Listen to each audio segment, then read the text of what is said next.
Assalamualaikum warahmatullahi wabarakatuh. Selamat datang di video pembelajaran matematika bersama saya Multazam.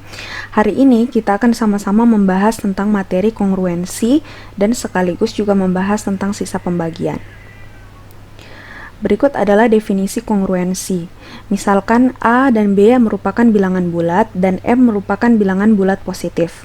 Dikatakan bahwa A dan B kongruen modulo M dengan dinotasikan A kongruen B modulo M jika M habis dibagi A kurang B. Nah, jadi contohnya misalkan 22 itu kongruen dari 4 modulo 9. Karena 9 itu habis dibagi 22 dikurang 4. 22 dikurang 4 ini kan 18. 18 kan habis membagi 9. Maka dikatakan 22 kongruen 4 modulo 9. Mengulangi ya. Jadi, karena 9 itu habis dibagi 22 dikurang 4. 22 dikurang 4 itu adalah 18. Karena 18 habis dibagi 9, maka bisa dituliskan bahwa 22 itu kongruen 4 modulo 9. Jadi itu maknanya ini ya.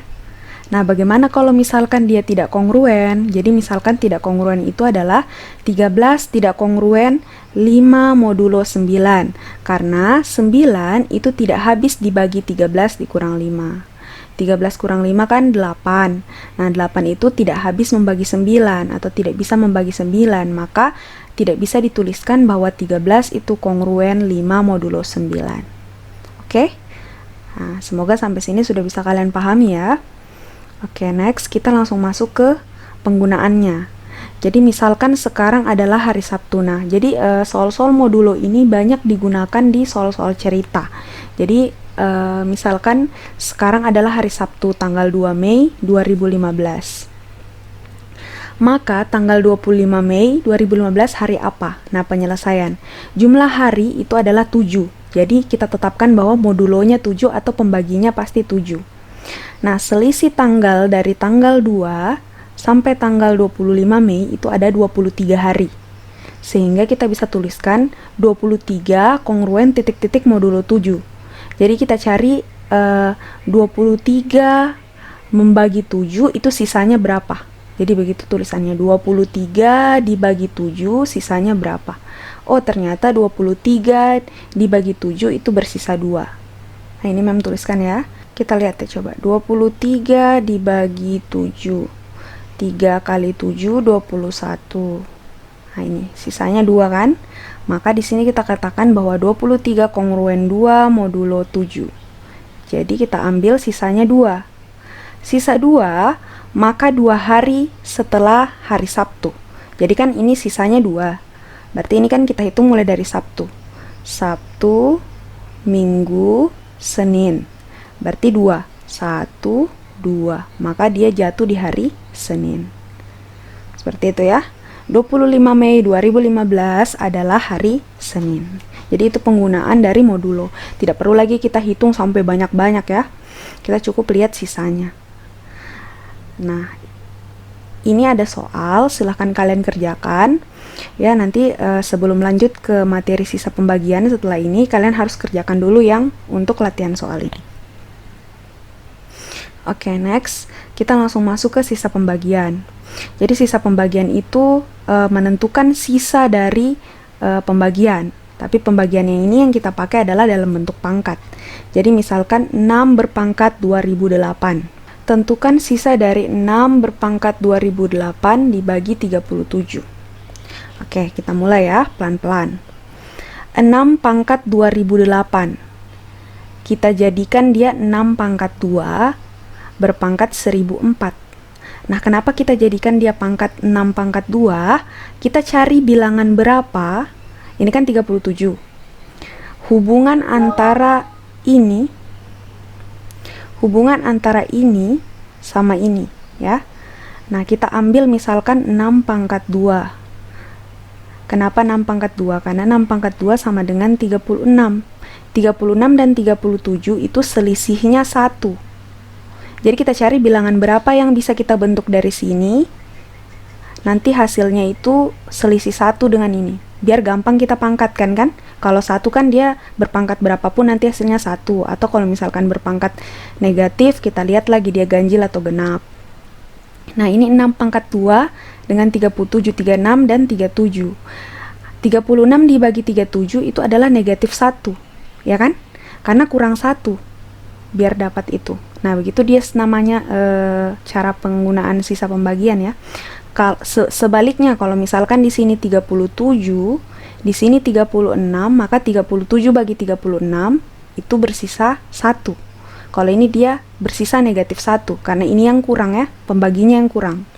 Maka di sini kita tuliskan negatif 1 berpangkat 1004. Ini kita bentuk karena kan 2 kali 1004 2008 kan. Nah, kita jadikan di sini 1004. Kita lihat pangkatnya adalah mati genap. Maka karena kalau mati genap, maka dia pasti hasilnya positif kalau negatif. Berarti negatif 1 pangkat 1004 sama dengan 1. Maka jadi sisa dari 6 pangkat 2008 dibagi 37 itu sama dengan 1. Jadi sisanya 1. Oke, semoga di sini kalian paham ya. Memang agak ribet tapi pelan-pelan saja, pelan-pelan. Oke, next.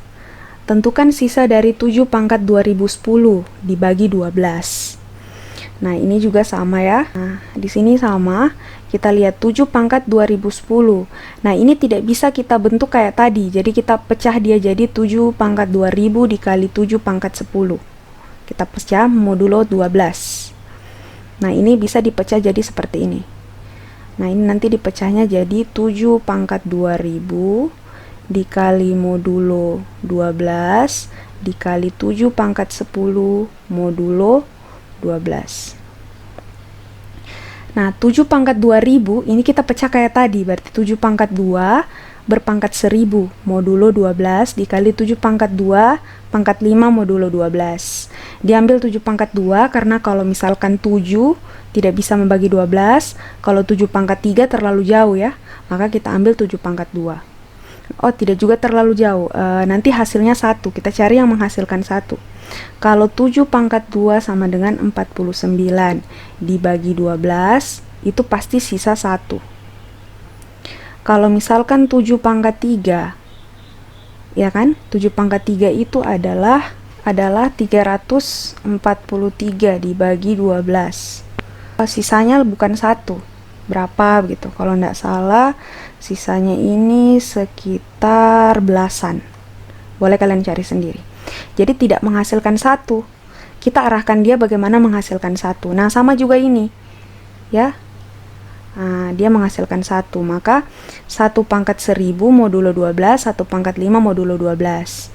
1 modulo 1 pangkat 1000 1, 1 pangkat 5 juga 1.